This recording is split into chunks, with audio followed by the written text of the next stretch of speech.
What's going on, guys? Jamie here, back again with another video, and it's been a little while since we last joined you in terms of in-game time. A lot of games have passed, and I think we need a little bit of a catch-up before we go into this first knockout round against Sevilla. So if we have a look at the schedule, since I last joined you, it was the Monaco game. So as you can see, plenty of green on there, some games to highlight. The 5-0 win against Burnley. They do have 2 men sent off, but we still played very well.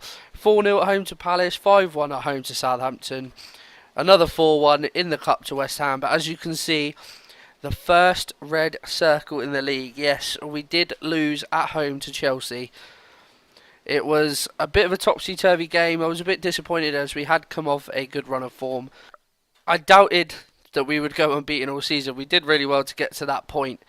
But alas, it is our first defeat in the league this season. As of late, apologies.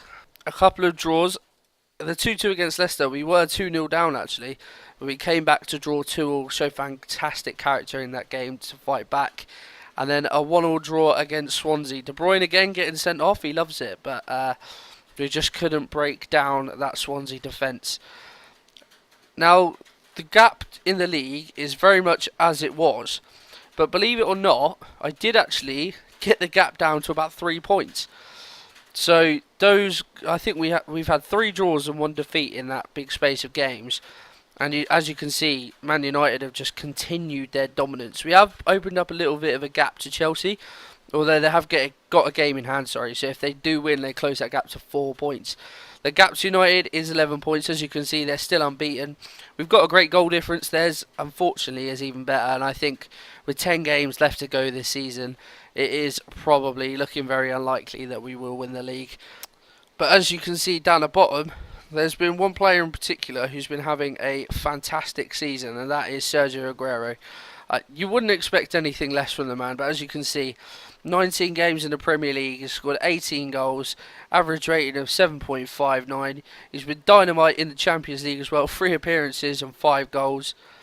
And he's just, whenever he plays, we're a much better team. In that group of games, actually, Gabriel Jesus did start scoring. He did fill in the void a little bit. I mean, where is he? He's down the bottom here. He is injured. So yeah, he's got 4 goals in the league now. He's got a goal in the FA Cup as well. So he did start to hit a bit of form, but again, injury problems, and now with Sergio back in the fold, it's only one choice for me really. Look at that record, 23 goals in 22 games overall. But the reason we're here, the reason we're doing this series is the Champions League. Now, as you'll remember, we were first out of the draw against Sevilla. Not the toughest draw we could have got, but by no means an easy game, that's for sure.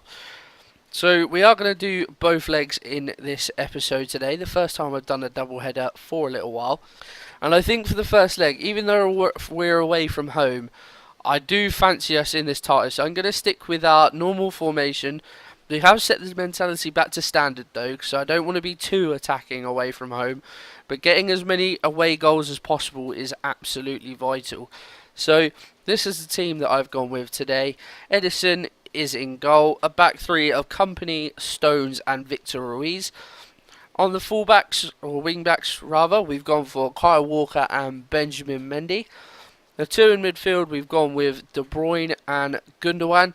On the right hand side, as you can see, we've got Raheem Sterling, who's continued to be fantastic. On the left, we've got that man that is Lionel Shakespeare, and up top, the man in form, Sergio. So, it's going to be a tough game away in Sevilla. As long as we grab a goal and hopefully avoid defeat. You know, a score draw wouldn't be the worst result in the world. I do fancy us at home. I do fancy us overall. So, let's not wait any longer. I'm excited to get into this. So, let's bring it to you. Here we are then. We kick off in Seville. Now, like I said, hoping for an away goal, and it's an early chance, 2 minutes in, Gundogan. Oh, he's found the bottom corner. What a goal. Well, we've got that away goal straight away. Less than 2 minutes gone in Seville, and we find ourselves with a 1-0 lead. A great start, a great routine from the corner. Gundogan makes himself available on the edge. And it's a great shot as well. He must give his drop the shoulder, sell his defender, and yeah, fires it into the bottom corner. Nothing the keeper could do. A great start. We've got another chance here as well. Sterling whips with a free kick. Stones makes it 2. Unbelievable start. This is exactly what I wanted. Oh, I'm so giddy already. It's brilliant. We're gonna win the Champions League. We're gonna do it this year. Apologies if you can hear beeping in the background. I have got noise cancelling headphones, but I'm having to do this outside in my garage. And my dad's decided to do a bit of washing, so the tumble dryer's on. So I apologise if you can hear that. Sergio makes it 3 as I'm babbling on, and we are surely into the next round. What is happening to Sevilla? 25 minutes and they have just crumbled. You can see there actually as well, PSG draw with Spartak Moscow, and Spartak actually went 1-0 up in that game. The only other tie that's being played today. But it's all about this game here at the Ramon Sanchez Pizjuan. My Spanish pronunciation on point there. As Sevilla have got the ball now, Ever Banega, what can he do with it? His options are limited, but he's got a free man on the right hand side. Mercado, inside to Sarabia. Muriel hits a post. Oh, that's so cruel. Muriel works himself a bit of space, does well to get the shot away, and it's hit the post and cannoned off the back of Edison, and it's crawled over the line. Shakespeare's in behind. Oh, that is poor. But yeah, cruel way to concede, but nonetheless, we still do have a good advantage in this game. A great entertaining first half in this first leg. PSG have gone 2-1 up in their game, but it is half time, and we probably been quite fortunate looking at those stats actually. We've had less shots, more shots on target, but Sevilla have dominated the ball. But we have just been absolutely clinical. I'm going to say I'm very pleased, because I am. A great first half. Hopefully we can kick on and grab another goal or two and really put this tie to bed. 2-goal advantages aren't really as safe as they used to be. You see now so many times that a team can come from 2-0 down or 3-1 down and completely turn a game on its head. I mean, we did it a couple of games ago against Leicester. We looked down and out at 2-0 down, and we just come back and salvage a draw. Sterling with a great run. Sergio is 4-1. It's almost as if they can hear me. He is absolutely golden, that boy. I'm so glad that we signed him to a new contract. Everything good about this team runs through Sergio Aguero more often than not. I just noticed that it's 55 minutes in and Sevilla have already made all 3 changes. They are desperate. So Edison gets the ball in the box then. He's controlling the pace of things, and he took a bit of time getting rid of it there, but anyway, the ball's headed down to Muriel, and he's played it inside to Nzonzi now. Great ball to Ben Yedder, and he makes it 4-2. Well, I'm impressed with our attacking, but not so impressed with the defending.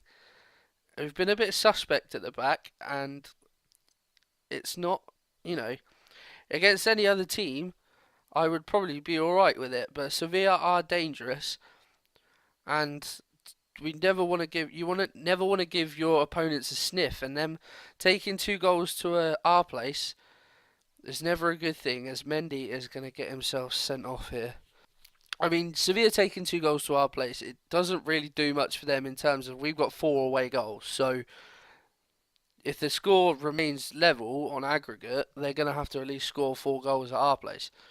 We have left ourselves in a bit of a pickle here. Well, we have got Tellez on the bench. So what I'm thinking is we'll bring on Tellez. Who do I take off though? That's good. Do I take off Sergio? He's on a hat-trick. Sterling, or I'm thinking I'd slightly change the shape. Apologies. So, okay, what I'm going to do is I'm going to bring on Alex Tellez for Lionel. Put him to left back. And then we'll push Walker back as well. Then we'll move Company into that holding midfield role. We'll play him as an anchor man. Just want him to sit. We'll put Walker on automatic. And then we'll play a diamond. We'll put Sterling in the middle. What does he want to do? Let's put him as an advanced playmaker. Why not? Try and get him on attack so he can support Aguero. But yeah, I think now what we are going to do, if we take... Oh, no, I don't want to exploit the middle. Take that off. Take off being more expressive, and I think what we're going to do now is just go to the counter-attack. I mean, 4 goals is not to be scoffed at by any means, especially in our away leg, so I think now if we can just sit on it, just defend the lead that we have, take it back to the Etihad, I more than fancy us in the second leg.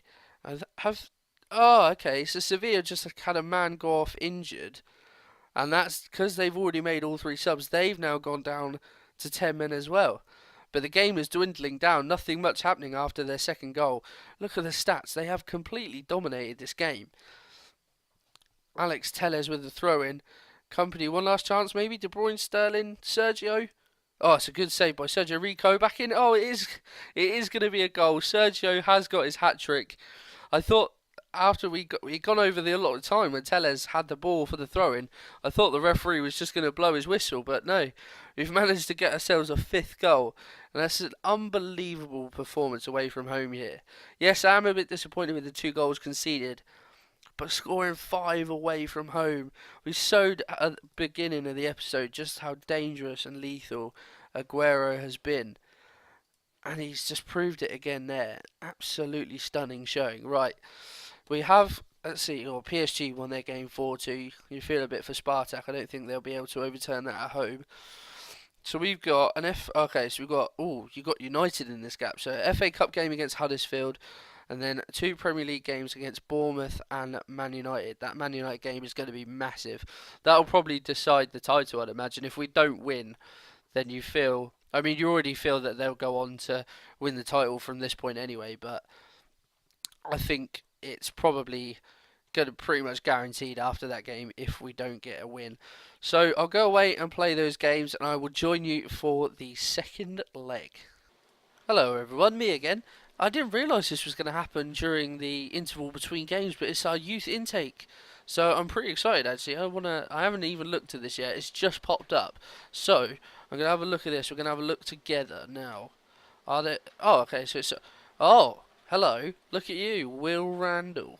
Oh, he's a striker as well. Finishing a 14. He's 5'11". He's got okay pace. He's a target man.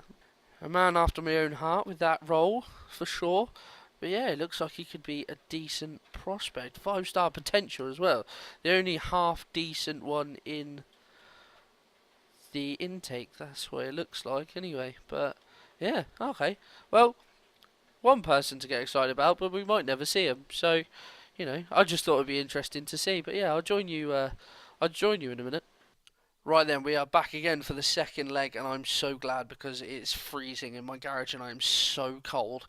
But anyway, 3 wins, and you'll see the last one is a massive one. But firstly, a 2-0 win against Huddersfield in the FA Cup. We progress. We have got Swansea away in the quarter-finals. There are still some big teams left in the tournament, but lucky to avoid one of the bigger teams. And then a 1-0 win at home to Bournemouth. We weren't quite at the races. Bournemouth were doing well this season, but Fernandinho got us out of a mess, really. And the last game, an unbelievable win at league leaders Man United, and that was their first defeat of the season. And it was an unbelievable game. There were absolute scenes. It swayed one way and then to the other.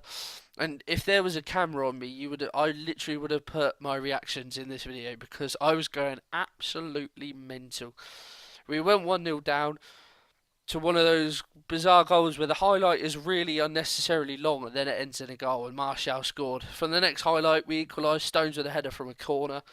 And then on the stroke of half time, Andre Pierre Gignac, I think he was a January signing for them, but yeah, he put them in front. So they were 2-1 up at the break. We then got a penalty. We got a penalty. I think Bailly pushed someone when a cross came in. Not too sure. Anyway, Fernandinho blasted it down the middle. De Gea, no chance. 2 minutes later, Gabriel Jesus got a goal, and at this point, I was going mental when we equalised anyway because we were actually the better team in this game, surprisingly. And I was going mental when we got the equaliser. Then 2 minutes later, Jesus scored. I was off my seat. I was loving life. And then it seemed to be going so well. I was playing Oasis for inspiration. It was all going well. And then Gignac scored with 7 minutes to go, and I was just thinking, how can we throw this away? And then 2 minutes later, we go down the other end. And Bernardo Silva in this game grabs us a winner 5 minutes from time, and we got a win that we actually deserved. We were the better team in this game, and it showed in the scoreline. Mourinho, you know what he's like. He was being bitter in the press conference afterwards, saying that we were lucky. and I just tell him, "Shut your face, mate. We were the better team. Deal with it." So the gap at the top is down to 8 points. It was quite a good win actually, considering United had just spanked Palace 6-2, so they were coming off an absolute flyer. But yeah, the gap is down to 8. Chelsea are still 4 points behind us, but 8 points with 8 games left. It's certainly not impossible, just improbable. And as well, we were missing some key players for that game. If you have a look, oh, that's one thing I didn't tell you actually in the first leg. We signed Pepe in January just because he was available for cheap, and I love Pepe. I think he's an absolute knobhead in real life. He's just one of those players that he's just so dirty, and yeah, he was available on the cheap, and I thought he's all right. I mean, he's still got 3 star, but if anything, he can just tutor some of the younger players. So he came in. Even Ramis went out on loan. That was the only business we did in January. But yeah, De Bruyne was out for that one. Sergio got injured the day before the game, and he's out for this one as well, 2 to 4 weeks. So he could well miss if we get through. He could well miss the quarterfinals. So I'm really gutted about that. But as you saw in the last game, Jesus stepped up and he scored. So hopefully there won't be too much of a miss. But yeah, Aguero, Fernandinho picked up a knock against United, so he's not available. Mendy suspended, obviously, because he got sent off in the first leg. Gundogan as well, he picked up a fractured toe in the game against Huddersfield, and he's been out for about a month. But thankfully, De Bruyne has come back into the fold today. And there has been a slight change of system. Now, I played this against United. I just thought it was a bit more familiar and something, again, going to United, who hadn't been beaten all season. I thought this would probably give us the best chance of coming away with a result, and it duly delivered. So I'm going to stick with it in this game against Sevilla, as it works so well. This is the team that did beat United, obviously barring that one change where Fernandinho is injured, so De Bruyne has come in. I'm just going to change their roles actually. I'm going to change Silva to a playmaker, and I'm actually going to play De Bruyne as a Mazzala because he was playing that earlier in the season. So I'm going to switch them up because Silva's been fantastic as always recently. But yeah, so this is the team. We've got Edison in goal, a back four of Kyle Walker, John Stones, Vincent Kompany and Alex Telles. The midfield two, as you've seen, David Silva and Kevin De Bruyne. The attacking midfield three, Raheem Sterling, who was fantastic in the game against United again. I can't believe how well he's been playing recently. Bernardo Silva in that number 10 role, pulling the strings, got the winner against United, and Lionel on the left-hand side, with Gabriel Jesus up front. You may have seen actually on the squad screen that we've had to call up a couple of the youngsters to the bench today because our squad is so thin at the moment. But yeah, hopefully we won't need them. Hopefully it will be comfortable. As you may remember, we have got a 3-goal advantage from the first leg. 5 away goals we scored in Seville, so we've set ourselves up nicely to progress to the next round. 2 teams have already made it through to the quarterfinals. Yesterday in game, Bayern saw off Liverpool. Bayern won the first leg 2-0, and then the second leg was 2-2, so they progressed 4-2 on aggregate.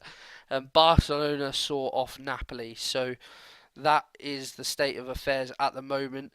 It looks like we're going to progress through, barring any spectacular I can't think of the word, as Jesus puts us 1-0 up. So yeah, it looks like we're going to go through. I don't need to worry about that.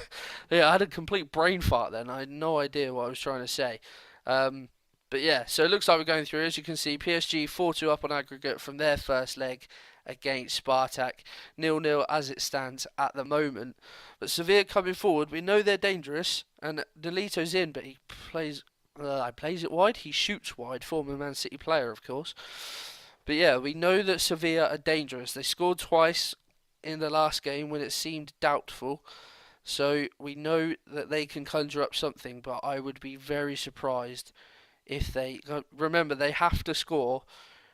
Well, now we've gone 1 up, they have to score 5 goals to be beating us on aggregate, let alone cancel out the away goals that we have scored. So it's going to take a monumental effort by them to get through now. But anyway, Sterling's in behind it. He's crossed in to Lionel at the back post, but Kier, I think that is, has headed it away. Sorry, I'm all over the shop. I'm in such a a buoyant mood after that United game, and Sterling's in behind, but Rico makes the one-on-one save. Yeah, I'm all giddy and I can't catch up with my words, so I do apologise. The commentary's going to be a bit all over the shop. So, a fairly even first half, but we have gone in 1-0 up, so I am fairly happy with the way things are going. Let's start the second half. So, a big second half required from Sevilla. They need 5 goals to even have a chance of coming through into the quarter-finals. Bernardo now, Jesus on the edge, plays a good ball into Sterling. Shakespeare makes it 2. An unusual ball there from Sterling. He had plenty of space. I thought he would take the shot on, but when he played it across, I was thinking, what are you doing, man?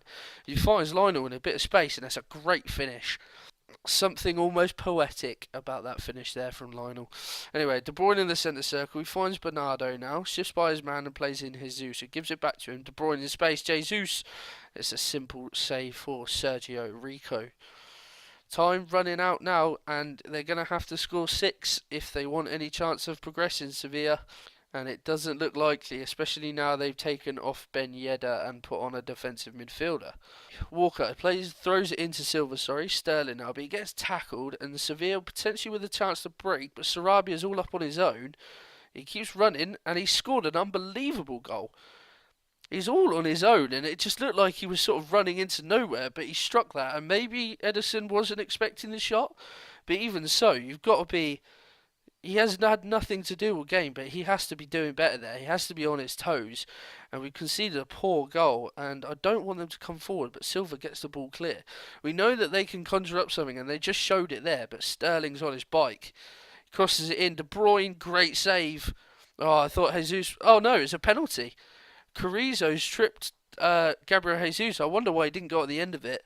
And it's Bernardo now with a chance. Oh, it's a great save by Sergio Rico. He's definitely kept them in this leg. Unfortunately, his side are 4 goals down on aggregate, but yeah, he has really played well in this game. Bernardo with a free kick, and he's at the post. Oh, it's just not going our way. I mean, we are winning 2-1, but it is just not going for us. But De Bruyne's hit the post now with a screamer. Oh dear, we just need this game to end. Right, I'm going to make a couple of late substitutions. Silva's on a 5.9 after missing that penalty. So I think I am going to... I'll bring on Sane to play in that in that role. What does he want to be? We'll keep him. We'll put him on an attacking duty, and we will take off David Silva. We'll bring on Diallo, the young man. We'll switch King Kev into that attacking role. What does Diallo want to be? A ball winner. Okay, I can get on board with that. Actually, let's put Kev on attacking duty and let's just let Diallo sit there. So, some nice experience for the young man to come on in a Champions League game. But it looks as though it is going to be Man City to progress through to the quarter-finals with a 7-3 aggregate win. A phenomenal showing over 2 legs. And let's have a... Yeah, we did well, boys. So, into the quarter-finals we go.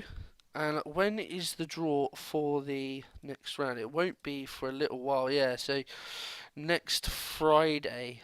So, how many games are there in between then? We've got 2 games between then. So, okay, I think we have to see who we're getting in the next round to set up for the next episode. So, I'll go away, I'll play those 2 legs. I'm going to go back inside, I can't stay outside any longer. It is absolutely freezing out here. So, yeah, I'll go and play those 2 games against Arsenal and Newcastle, and then we will join each other again at the end of the episode for the draw for the quarterfinals. We've just played our next 2 games, and we've now qualified for the Champions League for next season. This message has just come up. So our transfer budget for next year is 217 million, and our wages are almost 400 grand a week. I think if we go into a second season, I am going to have some fun in the transfer market. Anyway, we're only a couple of days away from the draw for the quarter final. 2 games, we drew 0-0 away at Arsenal. We weren't great, and neither team were, to be honest. So 0-0 was probably justified. And then a 2-1 winner against Newcastle, who have been doing really well actually. They were fourth when I played them. Yeah, they still are fourth. So gap down to 7 points against United. But they have got a game in hand, so that could go back up to 10. But yeah, so couple of days on the Friday the draw is. So I'll see you guys in a sec. This is it then, the moment we've been waiting for, the quarter-final draw. And if you have a look at that pot, it's outrageous, outrageous teams left. 3 English teams left. Atletico Madrid in there, Barca, Real Madrid, 3 Spanish teams, and Bayern and PSG to round it off. I just want to check something actually. Oh wow, what a turnaround. I thought Juventus had won the first leg, and Atletico win 3-0 in the second leg. What a turnaround that is. So, who, I mean, who do you want out of that? I mean, oh god, like I have no idea what the best draw would be. I mean, now we can get English teams as well. To be fair, we haven't lost to United this season, but they are ridiculously good. So I don't know about whether I would want them. Chelsea, we've not got a great record. We've only picked out 1 point against them this season. How are the teams doing in their respective divisions? So the top 3 in La Liga are the top 3. Are the 3 Spanish teams left? Apologies. Although Real Madrid are storming it, so probably out of the Spanish teams, weirdly, you probably prefer Barca or Atletico. Bayern, they're second in the Bundesliga. How interesting. 2 points behind Dortmund. Well, okay. And then PSG are top of Ligue 1. So, I really don't know. I think the best case scenario, I don't know. Probably, I have no idea. There's one team, for whatever reason, I'm kind of hoping we get. And yeah, like United would be obviously amazing because it would be a Manchester derby in a major European competition. As a final, that would be epic. So I kind of want to avoid that, but let's just see.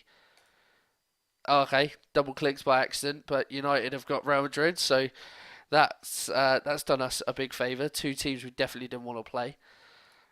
Atletico, okay.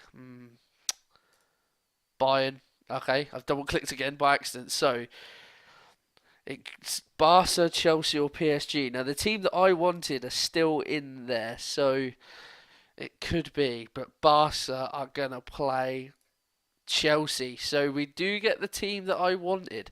To be honest, I know it sounds bizarre, but I think PSG they've got to admit okay, I forgot they had Neymar. Oh no, they got oh I forgot about that. But like you look at their obviously their front 5 is well, and Nkunku's okay, he's a good young player, but Di Maria, Draxler, Neymar, Cavani, unbelievable. And then you've got the likes of Lucas Moura, Mbappe on the bench, Pastore, Ben Arthur, he's on the transfer list, interesting. And they've got Rajkovic as well. Di Maria playing in that central midfield role, that's interesting. But I think their defence can be got at. I know it sounds ridiculous, but Meunier is obviously a good player, but he's normally a right back and he's playing defensive midfield. But I think that defence, I mean, Dani Alves, he's still a good player, but he's getting on a bit. Mangala, as we know, he's not the greatest player. Kimpembe, he's still a young player, he's a good player, but he's young, inexperienced maybe. And Yuri, not the greatest. So I think they can be got at. And I think if we're on top form, then we could potentially get past PSG. But that is the draw that I wanted. So if we can nullify the threat of Neymar and obviously their best players, then we could be in with a good chance. But let's not count ourselves out. We've played well this season. When we're on form, we're absolutely electric. I mean, has it shown up in the fixtures? Yeah. So the 3rd and the 11th. Okay, so we've still got a bit of time. There's an international break coming up after this FA Cup quarter final tomorrow, as it stands. How long is Sergio out for? I think that's the big one. Okay, so he's out for 2 weeks, so he should be back in time for the quarterfinals against PSG, and that is massive. Okay, I'm feeling a bit better about that now, a bit more optimistic. Anyway, guys, that is going to bring today's episode to an end. I hope you have enjoyed it. A slightly longer one. I apologise, I haven't edited any of this together yet, so I have no idea how long this is going to be. I hope you have enjoyed it. If you have enjoyed it, pop a like on there for me. If you are new, subscribe to the channel. It's getting to the business end now, so things are really going to start heat up, and you're going to want to stick around to see more. So hit that subscribe button, and I'll see you guys later.